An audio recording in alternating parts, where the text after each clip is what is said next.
خرچ کیے ہیں، اللہ اس کے بدلے میں مجھے 10 گنا پروفٹ دے گا۔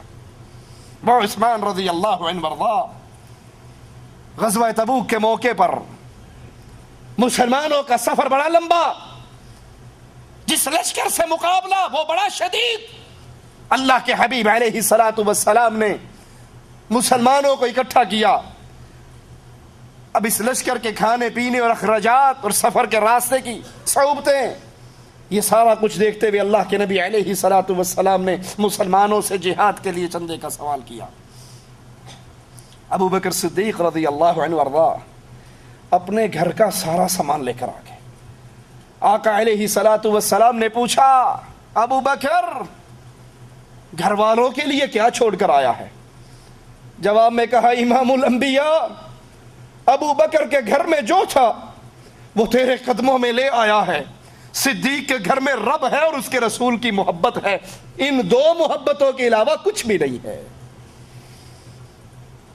سیدنا عمر رضی اللہ عنہ وارضا فرماتے ہیں، میرے جی میں تھا آج میں ابو بکر سے جیت جاؤں گا، کیونکہ میں نے اپنے گھر کے مال کے 2 حصے کیے تھے، آدھا اللہ کے نبی کی عدالت میں لایا تھا، آدھا اپنے گھر والوں کے پاس چھوڑا تھا۔ لیکن جب ابو بکر کا جواب سنا تو مجھے یقین ہو گیا عمر ابو بکر سے کبھی نہیں بڑھ سکتے۔ اللہ کے نبی بیٹھے ہیں، اعلان کرتے ہیں، کون ہے 100 اونٹ اللہ کے لیے دے دے، میں اس کے لیے جنت کی ضمانت دیتا ہوں۔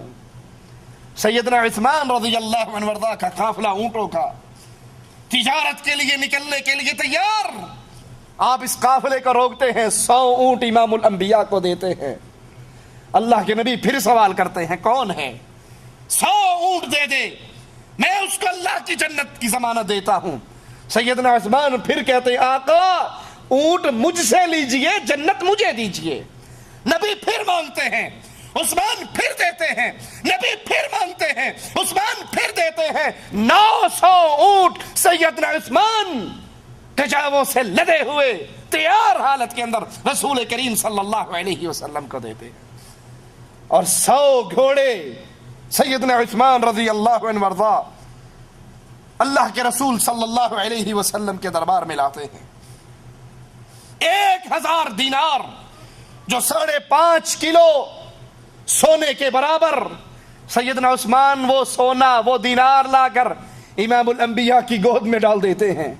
امام الانبیاء جناب محمد الرسول اللہ صلی اللہ علیہ وسلم اس کو اپنی گود میں اس سونے کو الٹتے ہیں پلٹتے ہیں، خوش ہوتے ہیں، اور پھر زبان مبارک ہلتی ہے، فرماتے ہیں، قد یا عثمان ما ضر عثمان ما عمل بعد اليوم قط۔ عثمان بس کرو، آج کے بعد تم جو چاہے کرو، اللہ نے تمہاری جنت کی ضمانت دے دی ہے، تمہاری جنت کا وعدہ کر لیا ہے۔ وہ عثمان رضی اللہ عنہ وارضا فرماتے ہیں، جو چاہے کرے، ما عمل بعد اليوم قط، آج کے بعد عثمان جو چاہے کرے، اس سے اللہ کی جنت کے وعدے ہو چکے ہیں۔ رسول کریم صلی اللہ علیہ وسلم آپ کے گھر میں 4 دن سے کھانے کی کوئی چیز نہیں ہے، کھانا نہیں پکتا ہے، چولہے میں آگ نہیں جلتی ہے۔ سیدنا عثمان رضی اللہ عنہ وارضا کو خبر ملتی ہے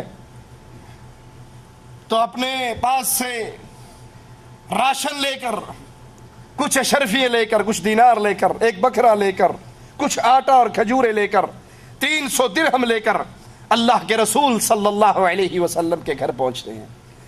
اللہ کے حبیب علیہ الصلوۃ والسلام گھر پہ نہیں ہے، یہ مومنوں کی ماں سیدہ عائشہ رضی اللہ تعالی عنہا کو دے کر چلے جاتے ہیں۔ آقا علیہ الصلوۃ والسلام اپنے گھر میں لوٹتے ہیں، مومنوں کی ماں ماجرا بتاتی ہے، یا رسول اللہ صلی اللہ علیہ وسلم، عثمان آئے تھے، یہ آٹا، یہ کھجوریں، یہ 300 درہم، یہ جانور، یہ بکرا سیدنا عثمان دے کر گئے، اور پھر تھوڑی ہی دیر کے بعد بھونا ہوا گوشت اور کچھ روٹیاں بھی دے کر گئے۔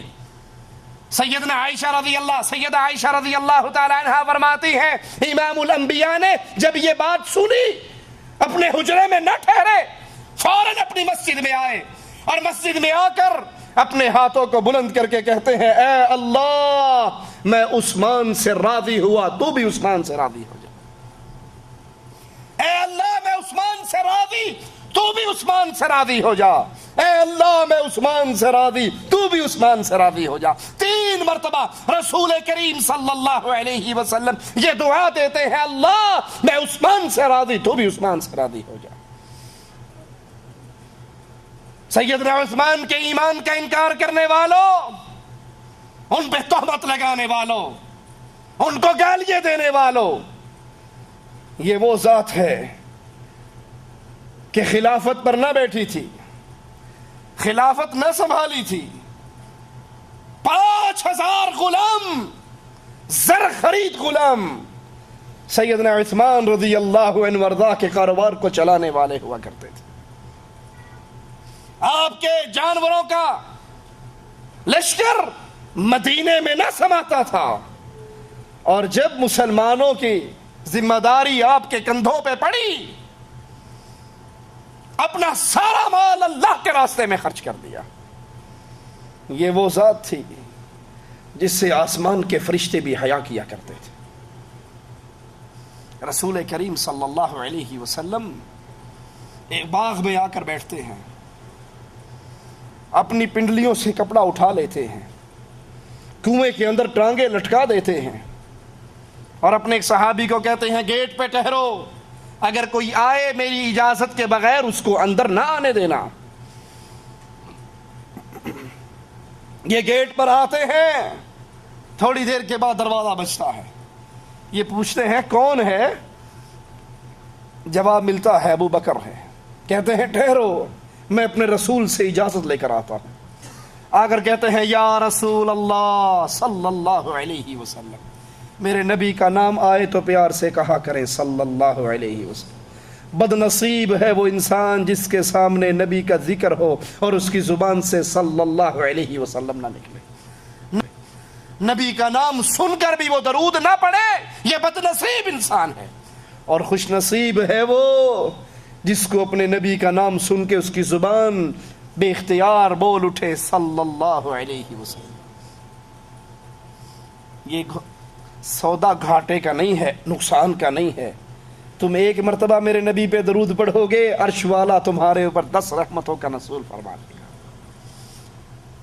میرے نبی کے ایک صحابی نے کہا تھا یا رسول اللہ صلی اللہ علیہ وسلم، میں نے اپنی دعا کے لیے کچھ وقت مقرر کر رکھا ہے، اس میں تھوڑی دیر آپ پہ درود پڑھتا ہوں، ایک حصہ درود پڑھتا ہوں، 3 حصے دعا مانگ لیتا ہوں۔ آپ نے کہا تھا میرے ساتھی اگر تو درود زیادہ پڑھے گا تیرا ہی فائدہ ہے۔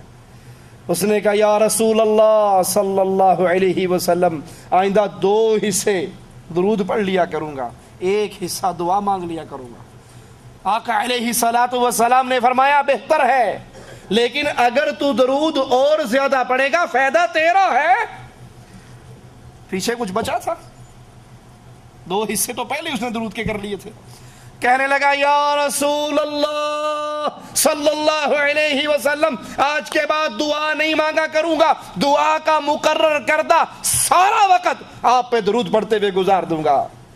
آقا علیہ الصلوۃ والسلام نے فرمایا اگر تو ایسا کرے گا تیری دعائیں بغیر مانگے اللہ پوری کر دیا کرے گا۔